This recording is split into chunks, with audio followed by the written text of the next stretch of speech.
Amados irmãos,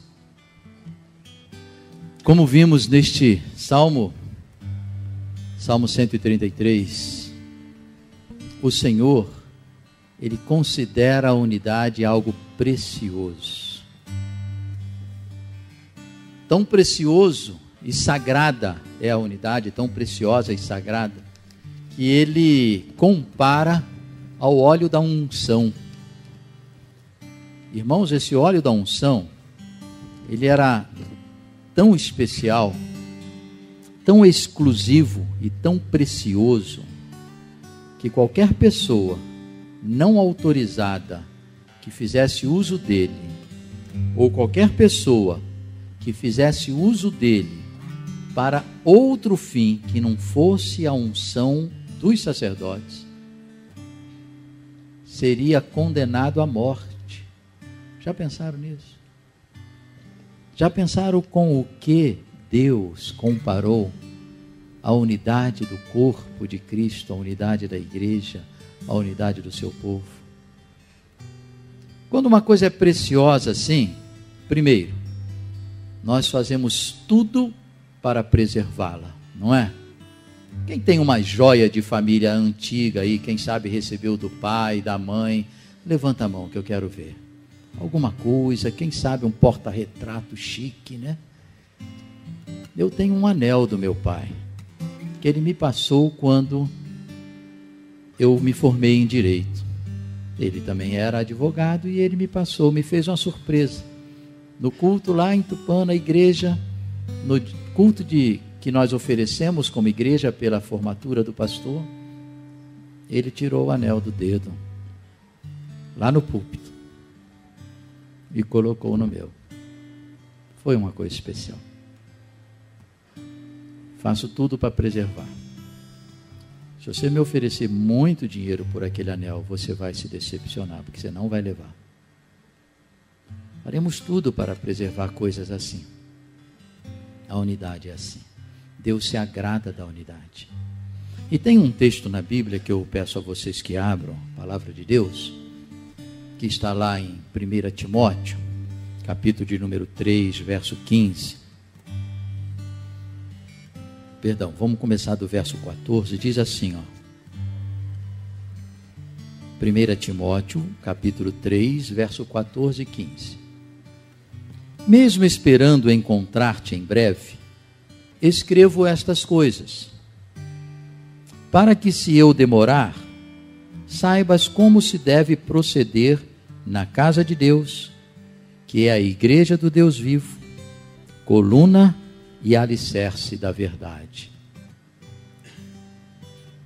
Irmãos, percebam essas palavras usadas para dizer o que é a igreja. Olha só, primeiro ele diz, no verso 15, que ela é casa de Deus. E essa palavra casa, oikos, ela é mais do que o prédio, não é isso não.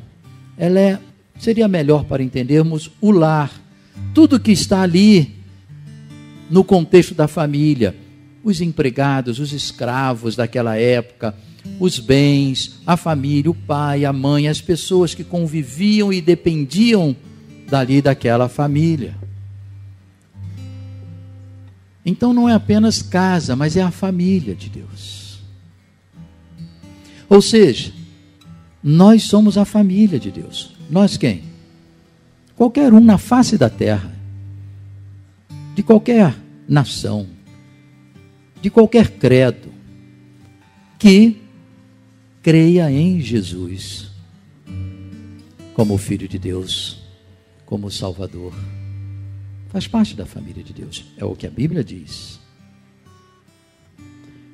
Você é a família de Deus, e isso é precioso para Deus. A unidade desta família é preciosa. Temos que fazer tudo para preservá-la. E temos que evitar tudo que possa destruí-la ou feri-la. Mas tem uma outra palavra aqui também, que diz que esta casa de Deus é a igreja do Deus vivo.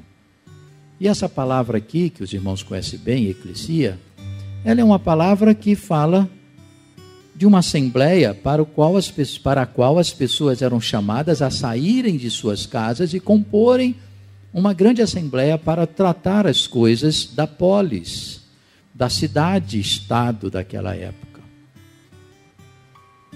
Esta palavra é aplicada à igreja, significando que Deus nos chama para sair das nossas casas, das nossas famílias, dos nossos serviços e sermos casa de Deus, família de Deus, serviço de Deus. Você já não trabalha lá no shopping, ou lá no escritório, ou lá na escola, para você. Você trabalha para o reino, porque você é eclesia, foi chamado para sair do seu contexto e entrar no contexto do reino. A sua família de sangue, ela está com data marcada para acabar. Nós não sabemos a data. Porque quando morrermos, não tem pai, mãe, irmão, filho.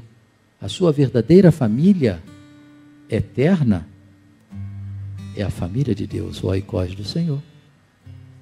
E quantos se indispõem com a família eterna por causa da família efêmera? Uma outra palavra importante aqui é coluna. Somos coluna da verdade. E a coluna aqui é estilos, que é uma palavra que a sua conotação não é coluna de sustentação. A sua conotação, estilos, é coluna memorial, que indiretamente depois ela passou também a significar coluna de sustentação, porque as colunas memoriais, algumas delas também sustentavam os prédios, os templos. Ou seja, ele está dizendo que nós somos a memória do Senhor na terra, o testemunho do Senhor na terra, uma coluna da verdade. Nós andando pelo mundo como família, como casa de Deus, como igreja comprometida com o reino, tendo deixado tudo que nós sonhávamos para nós, para sermos tudo para Deus, testemunhamos, porque só assim Ele há de nos usar e fazer de nós testemunhas. E como corpo unido, somos testemunhas. E é por isso que Jesus disse que é o nosso amor que vai fazer com que o mundo identifique-nos como discípulos de Cristo.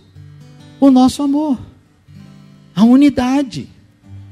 Não tem nada mais precioso na prática da fé, na teologia prática do dia a dia, do que a unidade da igreja, para cumprir a missão com essa sinergia em que todos trabalham com o mesmo propósito.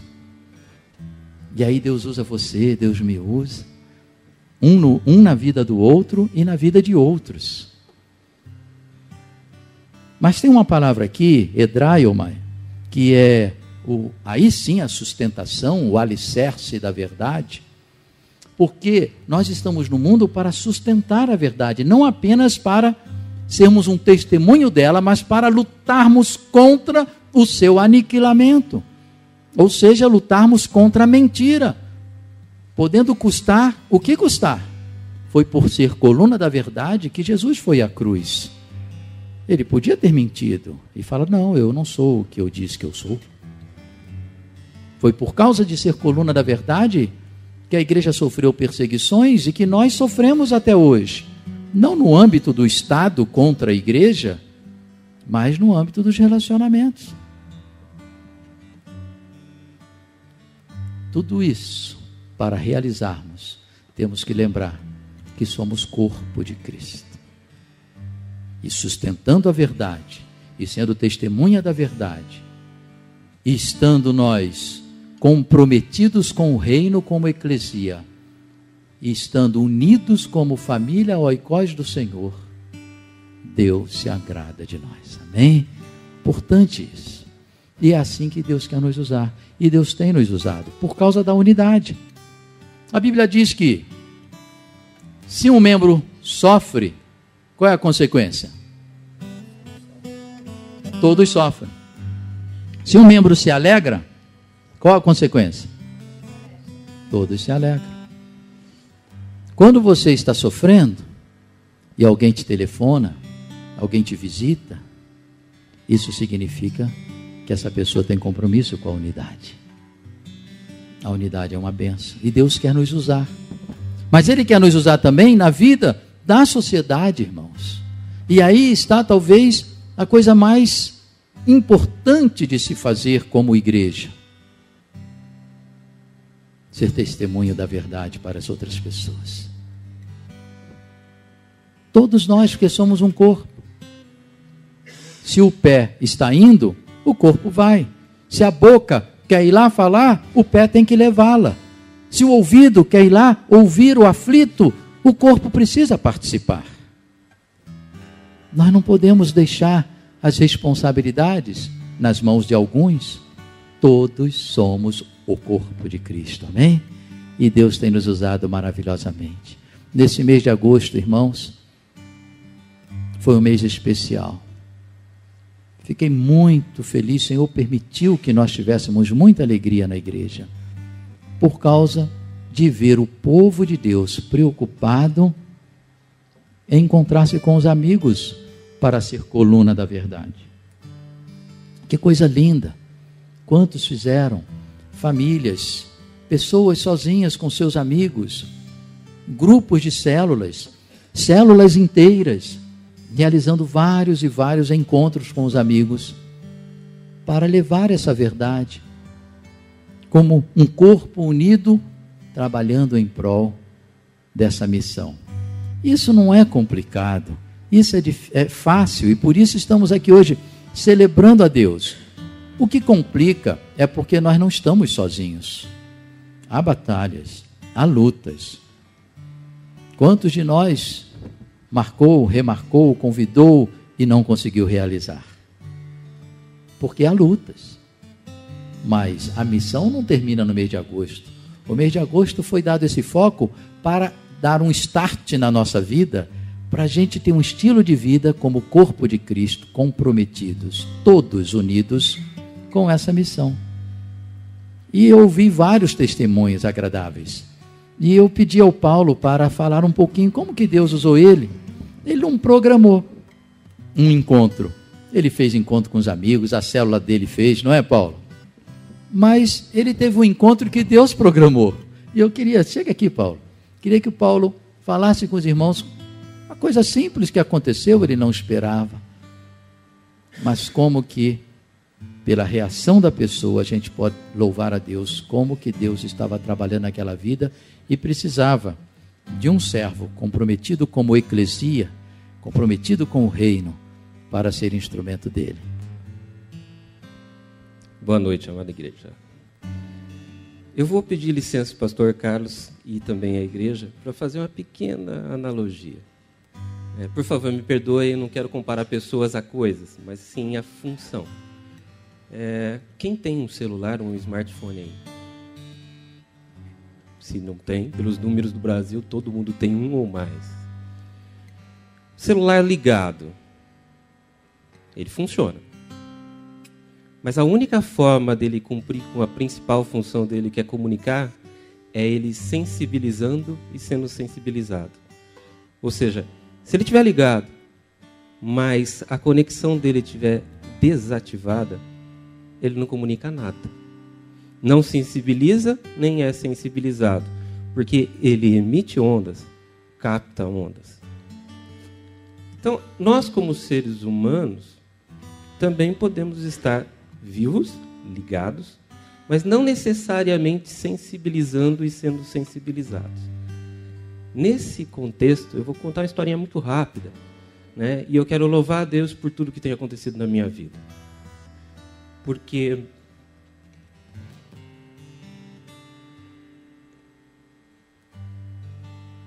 apesar das lutas, das dificuldades, eu tenho pedido para que os irmãos orem por mim, não pela minha cura, porque isso Deus pode fazer nesse instante, se for da vontade dele. Mas para que a minha pouca fé seja sustentada minimamente para que eu possa testemunhar. E numa dessas minhas buscas por cura com médicos, fui indicado aí num centro de oncologia da Unimed. Entrando no consultório, me deparei com uma doutora que veio toda sorridente para mim e falou: como vai, seu Paulo? Eu falei: doutora, não tão bem, senão não estaria aqui. Aí ela já entrou toda no sorriso. Eu falei: não, doutora, mas eu estou bem, está tudo bem. O que acontece com você? O meu caso é muito longo para ser contado, mas eu contei para ela tudo o que aconteceu no passado e tudo o que estava acontecendo agora, de uma possível volta. Ela falou: nossa, que coisa complicada, né? Eu nunca vi um caso assim. Eu falei: doutora, todo mundo fala isso, né? Mas você me parece bem. Eu falei: não, mas eu estou bem. Não fisicamente, mas eu estou em paz. Ela: em paz? É, em paz. Tá ok. Essa foi a primeira consulta, há menos de um mês atrás. Então, eu também passei por dificuldades no ano passado, fiquei na UTI durante mais de 20 dias, mas voltei. Os meus amigos disseram que provavelmente eu não vivesse. Deus tem propósito na sua vida. Ela olhou para mim: tá bem, então vamos marcar para a semana que vem a próxima consulta. Foi. Segunda consulta, irmãos. Foram 60 minutos. 5 minutos de consulta e 55 de evangelismo. Eu tenho chamado de consultas evangelísticas com a doutora Andréia. A doutora Andréia, na segunda consulta, falou: Paulo, muitas pessoas têm me cercado e falado, e eu estou um pouco sem saber que caminho seguir. Mas, doutora, qual a sua dúvida? Não, eu não sei, porque tem tantas coisas, tantas opções. Eu falei: doutora, existe só um caminho, a verdade e a vida. A senhora quer ouvir um pouco mais? Eu quero. Bem, essa doutora Andréia começou a chorar na minha frente. Falei: Deus ajuda, porque, né? Aí foi, e ela chorou, ela abriu o coração, falou e tudo mais. Terceira consulta, Maele foi comigo. Falei: vamos comigo, né? Conhecer. Apresentei a Maele e falei: olha, essa é a minha ajudadora, aquela que tem estado do meu lado, aquela que tem sempre me suprido, me guardado. Ela falou: nossa, que coisa boa, mas é porque Deus é fiel. E ela falou: eu também quero ir para a igreja, eu tenho meu marido, eu tenho meu filho, o Rossano, meu marido, e o meu filho, o Arthur, de 5 anos. Eu quero ver o meu filho seguindo os caminhos de Deus, mas o caminho certo. Eu falei: calma, doutora, as coisas vão funcionar. Eu moro em Rio Claro, tem algum lugar lá que eu possa frequentar? Eu falei: calma, eu não conheço, mas vamos procurar. Aí, reunido com os pastores aqui e tudo, perguntei: vocês conhecem algum lugar em Rio Claro para eu poder indicar para a doutora Andréia? Aí o pastor Carlos Martins me indicou um casal. O pastor Carlos Martins fez contato com um casal em Rio Claro. Depois eu também fiz por e-mail. E na última consulta, que foi agora, sexta-feira, ela estava esperando a resposta. Eu entrei no consultório, antes de entrar um pouquinho, recebi um e-mail do Gustavo, marido da Roberta, casal amigos do pastor Carlos Martins, ele confirmando: Paulo, estamos aqui para servir. Ótimo. Antes de entrar na consulta, glória a Deus, entrei na consulta, chego: doutora Andréia, como vai? Ô, Paulo, como você está? Tudo bem, doutora? Então, você está bem? Eu estou bem. Segundos depois, ela: e aí? Aonde eu vou em Rio Claro? Assim, eu tenho algo melhor do que indicar uma igreja. Sério? O quê? Já lacrimejando o olho e tudo mais. Falei: tem um casal, servos do Senhor, que vão te acompanhar. Você acha que isso é bom? Ele falou: nossa, glória a Deus, a resposta de oração, a resposta disso. Eu falei: tá bem. Aí ela desmanchou a chorar, e chorou. Bom, meus irmãos, como o pastor Carlos falou, não foi nada programado. Mas a doutora Andréia, depois de menos de um mês, é minha amiga. E espero, sinceramente, oro por isso, porque ela realmente aceite a Cristo. E que se torne irmã em Cristo. Eu creio piamente nisso. Então, glória a Deus por tudo isso. Aleluia. É isso, a obra de Deus. Nós precisamos estar sensíveis para sensibilizar, para perceber o que Deus está fazendo e disponíveis. Se não formos eclesia, se não deixarmos as nossas coisas, sairmos da nossa casa, do nosso mundo, com compromisso com o reino, Ele não poderá nos usar. Alguém falará: eu tenho um amigo interessado, mas hoje eu estou cansado, mas eu tenho que fazer isso, mas eu tenho que fazer aquilo. Não aceitou o chamado da eclesia. Aqueles que saíam para fora, é bem enfático ali. Então, vamos lembrar, pela nossa unidade, e para que pudéssemos testemunhar neste mundo como um corpo, para que o mundo reconheça que somos discípulos de Jesus por causa da nossa unidade. Então a nossa unidade tem a função de tornarmos testemunhas de Cristo, como discípulos dele. Por estas coisas, Jesus morreu na cruz. Pagou um alto preço. A unidade agrada a ele. Tão preciosa como o óleo. Por isso ele deu o seu Filho, para que, unidos, possamos ir ao mundo, encontrar com os amigos, ajudar as pessoas, falar de Jesus. Amém? Vamos ficar em pé então nessa hora. E vamos nos inspirar com esta música, lembrando que ele pagou um alto preço e nós também vamos pagar.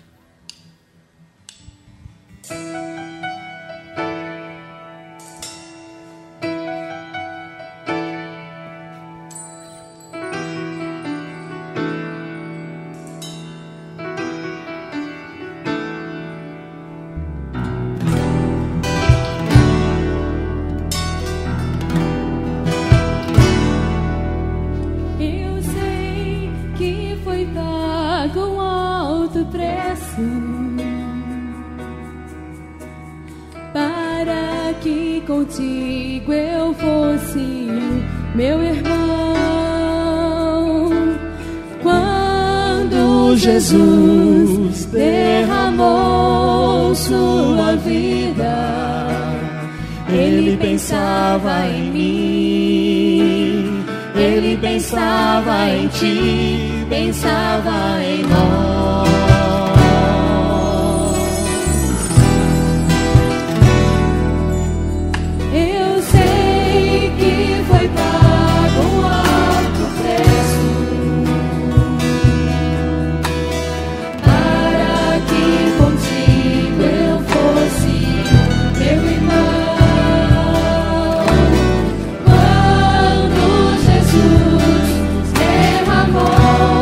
Sua vida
irmãos, algo interessante, aqueles que não conhecem, nós estamos, agora a igreja talvez toda pode compartilhar esse motivo de oração, a vida do Paulo Silas, que falou há pouco aqui.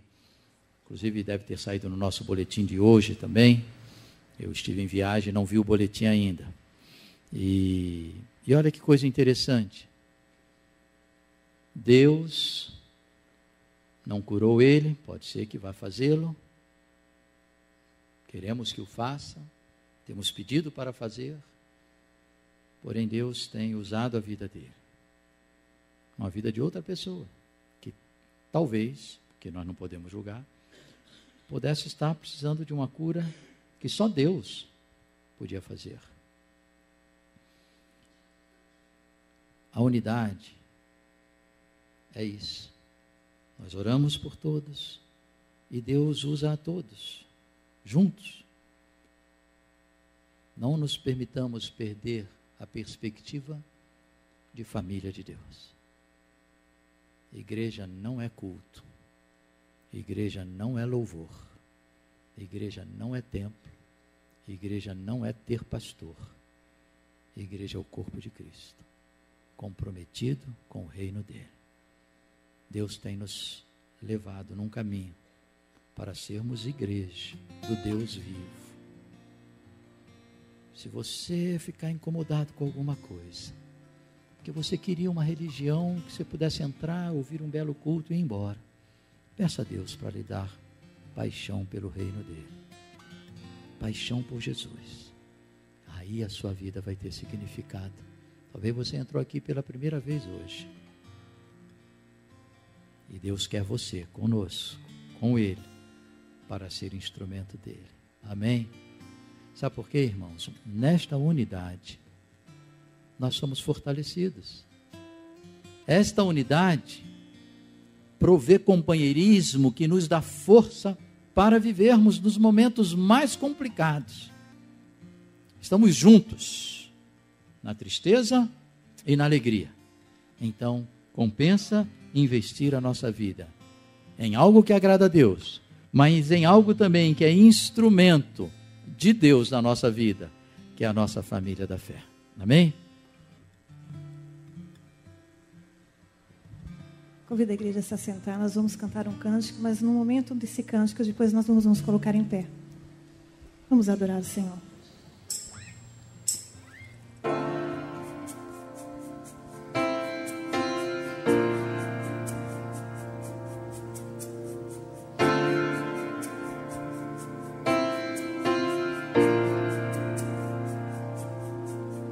Não há nada que possa derrotar tudo que o Senhor planejou. Nosso Pai que no céu está, com uma grande família sonhou. Irmãos que dividem o pão e que juntos vivem o amor, que não negam um ao outro perdão, mas se lembram do que Cristo ensinou. Juntos podemos andar, o amor de Jesus nos unir, de mãos dadas se pode alcançar muito mais do que o homem já viu, muito mais do que o homem já viu, muito mais do que o homem já viu. Você pode fazer parte dessa família. A igreja pode se sentar.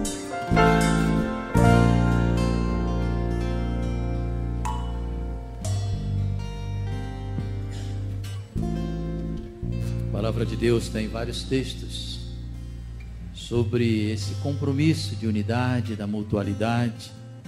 Nós vamos fazer uma leitura agora dialogada. Diz assim: e consideremo-nos uns aos outros para incentivar-nos ao amor e às boas obras. Não deixemos de reunir-nos como igreja, segundo o costume de alguns, mas encorajemo-nos uns aos outros, ainda mais quando vocês veem que se aproxima o dia. Levem uns dos outros e assim cumpram a lei de Cristo. E não nos cansemos de fazer o bem, pois no tempo próprio colheremos, se não desanimarmos. Portanto, enquanto temos oportunidade, façamos o bem a todos, especialmente aos da família da fé. Quando um membro sofre, todos os outros sofrem com ele.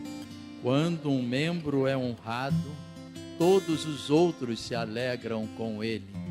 Ora, vocês são o corpo de Cristo e cada um de vocês individualmente é membro desse corpo. Como é gostoso no momento de aflição, de necessidade, recebermos a oração, recebermos a visita sua, minha. Eu como pastor gosto tanto quando em vez alguns irmãos ligam apenas para orar comigo, e às vezes ligam para eu orar por telefone. Como é gostoso estarem unidos. Um pouco tempo atrás, um irmão sensibilizado com a aflição do Paulo falou comigo: pastor, por que a gente não vai lá orar com ele? E fomos lá, uns 5, 6 irmãos, líderes e pastores de células, orar com Paulo.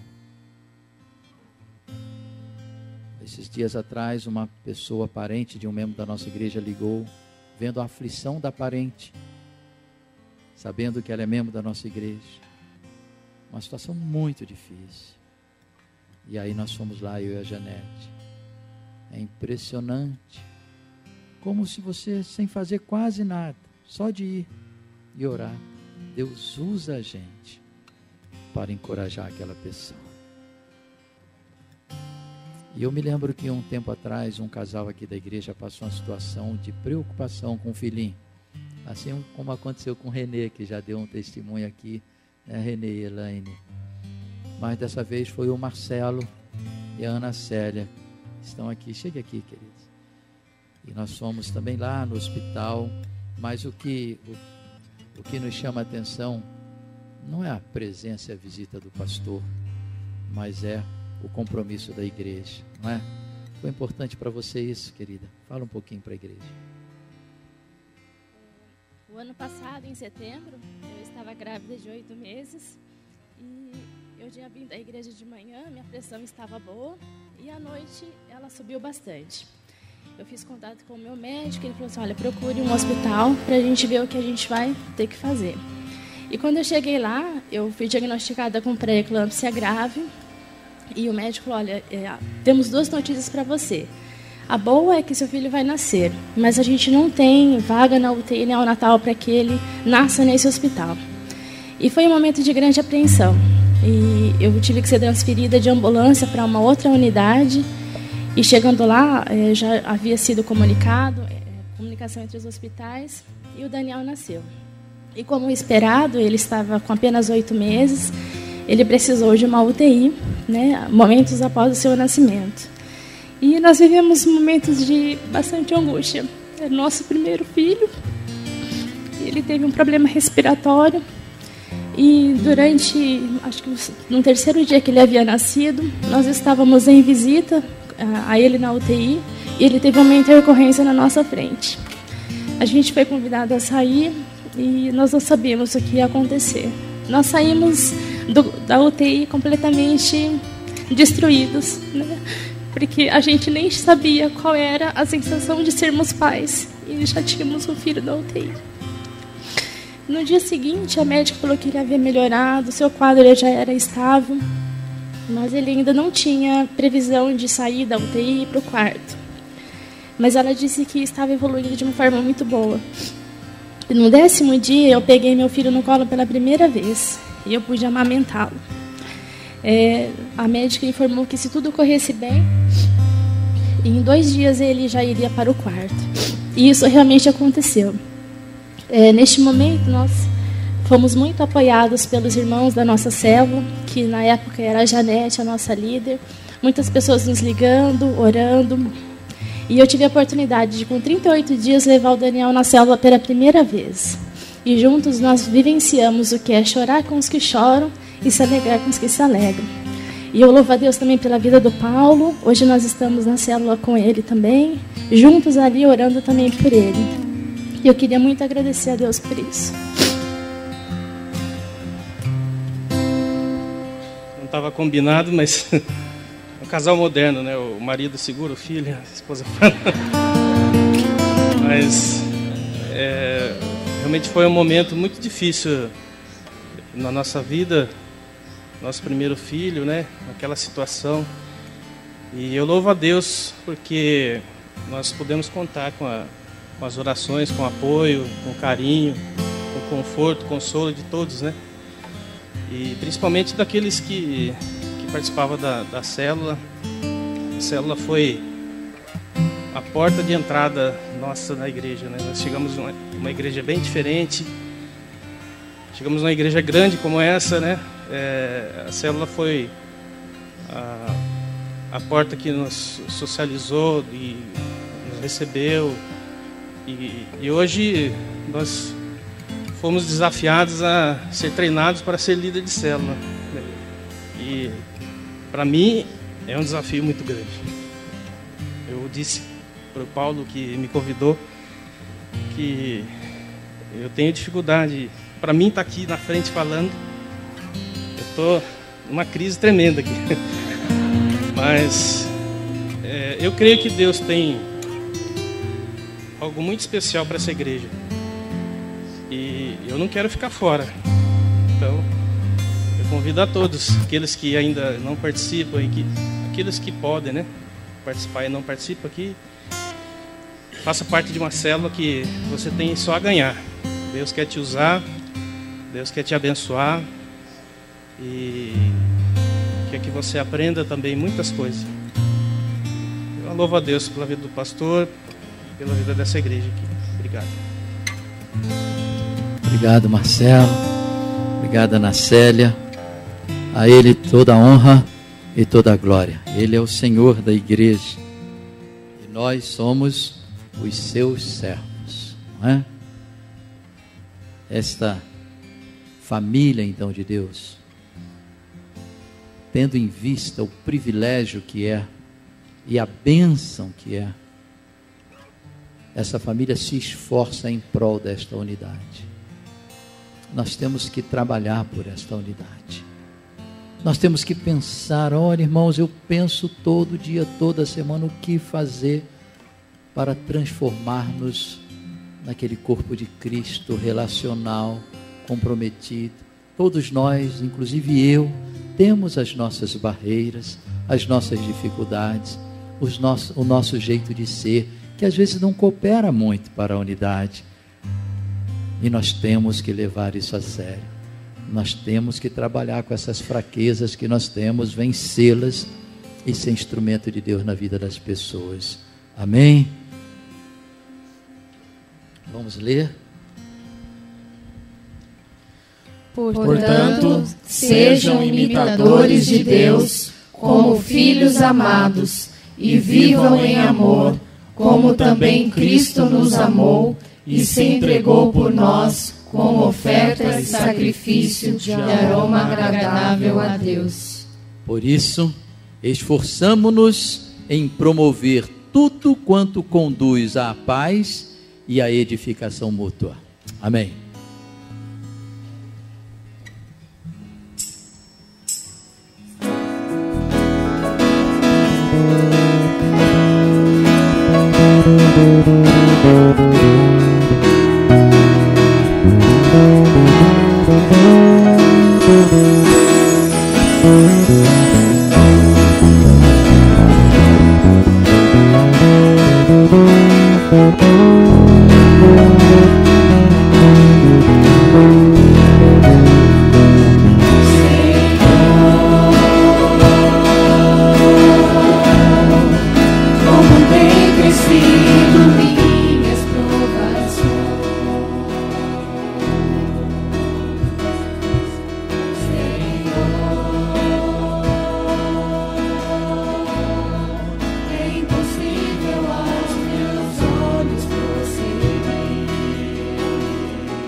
auxílio minhas provações.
Contigo sou mais que vencedor. Vem, Senhor, abra o meu mar, derruba o meu gigante, guerreia por mim, pois sem tua mão não posso ir adiante.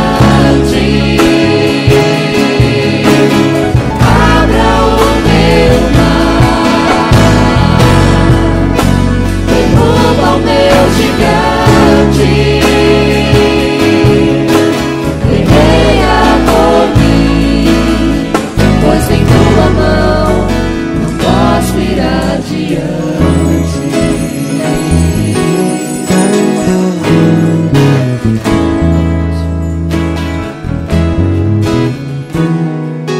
Essa unidade se conquista com empenho nosso. E todos nós temos barreiras, temos provas, temos dificuldades. Nós vivemos numa correria tão grande. E isso tem dificultado muito a qualidade e o poder da igreja. E nós temos visto, quando nós conseguimos nos desvencilhar dessas barreiras, dessas situações, e nos colocamos a serviço de Deus na vida dos outros, nossa vida toma um significado diferente, especial, e as pessoas são tão abençoadas por tão pouco que façamos. Eu olho aqui para os irmãos, mesmo nesse estilo diferente hoje de culto, auditório meio escuro, mas eu posso ver vários dos irmãos aqui tendo passado por situações difíceis.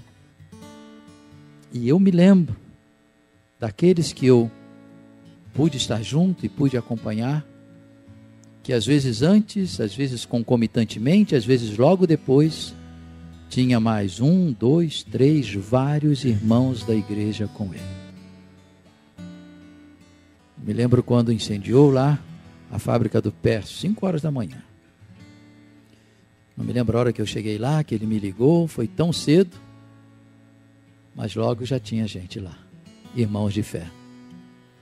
Me lembro da cirurgia da Clara, preocupados estávamos, e quando chegamos lá, encontramos uma irmã que passou muito tempo ali com você, né, Clara? Muitos dias ali. Não era de sangue, a Clara não tem parente aqui em Campinas, tem a sua família. Coisas desse tipo. Lembro do Rubens, quando passou aquela situação há uns 3 anos atrás. Como foi encorajado. Como é gostoso. Irmãos, no tempo do Novo Testamento não tinha esse negócio de receber visita de pastor não, querido. Isso aconteceu porque a gente parou de trabalhar, então alguém tem que ser sustentado para fazer isso. E aí não é suficiente. Talvez você passou um problema, você outro, e nós nem soubemos.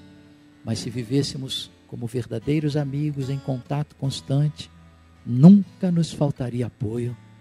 Mas para isso acontecer, em vez de eu esperar o apoio, eu tenho que lutar para conseguir ser apoio. E é isso que estamos. Nem que haja um gigante impedindo você de se tornar instrumento de Deus nesta unidade, Deus vai lhe dar a vitória. Ah, pastor, não tenho tempo para ir ajudar ninguém. Deus vai lhe dar a vitória. Deixe alguma coisa de lado, largue as suas redes e vá. Deus vai lhe abençoar. Ah, pastor, não tenho jeito, eu não sei nem onde encontro os textos da Bíblia para ler. O povo do Novo Testamento não tinha nem Bíblia, gente. Ou vocês acham que ele andava com a carriola cheia de rolo do Velho Testamento pelas ruas? Não tinham. O que eles tinham era uma mão para pôr no ombro, era um lábio para proferir uma bênção para aquela vida. Nós temos que ser corpo de Cristo, para a própria saúde do corpo. E aí ele vai cumprir a missão de uma forma impressionante. Amém? Gostaria que nós ficássemos em pé nesse instante. Queria saber aqui, dos irmãos que estão presentes, quantos aqui já passaram por uma situação difícil e foi irmãos da igreja que lhe socorreram, que lhe ajudaram, que lhe apoiaram, às vezes mais do que os parentes? Levanta a mão que eu quero saber. Olha que bênção, Jaqueline. Olha que bênção. Vamos agradecer, vamos engrandecer o nosso Deus pela vida destes irmãos que têm sido bênção em nossas vidas. Vamos louvar, vamos orar, vamos render, tributar ao Senhor a nossa gratidão. Ó Deus bendito, acima de tudo temos o Senhor, mas ó Deus, quantas e quantas vezes Tu escolhes para agires em nossa vida pessoas através das quais o Senhor nos supre. Nos supre de apoio, de encorajamento, de ajuda, de orientação, às vezes até de recursos materiais. Ó meu Deus, a Tua igreja, não querendo ser ingrata com o Senhor, eleva a Ti a sua gratidão nesta hora pela vida destes irmãos. E se rende à realidade do Teu amor por nós, oferecendo-nos também. Nós nos oferecemos também para sermos instrumentos do Senhor na vida dos outros. Ó Deus, consagramo-nos a Ti nesta hora. Ensina-nos a amar, Senhor. Ó Deus, que barreira para amarmos. O nosso egocentrismo é tão forte, chega às beiras do egoísmo. Ajuda-nos, Senhor, a vencer esse gigante, para que possamos ser instrumentos da Tua unidade, fortalecimento da Tua igreja. Obrigado, ó Deus, em nome de Jesus. Amém. Amém.